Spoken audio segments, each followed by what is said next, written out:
नमस्कार मंडळी.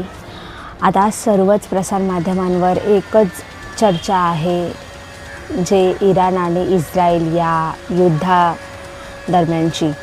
तर या इराण आणि इस्रायलचा जो तणाव आहे हा दिवसेंदिवस वाढतच चाललेला आहे आणि याचे परिणाम भारतावरही मोठ्या प्रमाणात होताना बघायला मिळतील.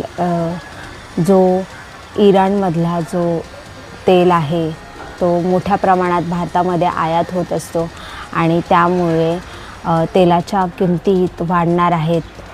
आणि आता सध्याचा जो आपल्याकडे साठा आहे तो 2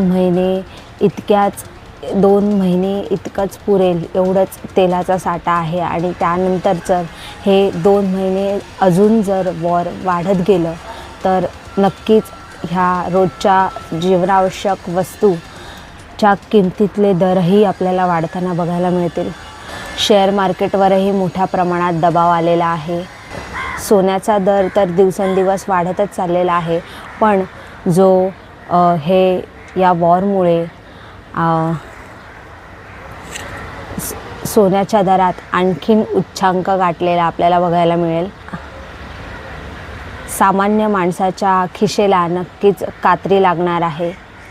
म्हणूनच जगातला कोणताही मोठा संघर्ष असू देत, त्याचा इनडायरेक्टली परिणाम हा भारतावरही होऊ शकतो. तुमच्या मते याचा भारतावर किती मोठा परिणाम होईल हे कॉमेंट करून नक्की सांगा.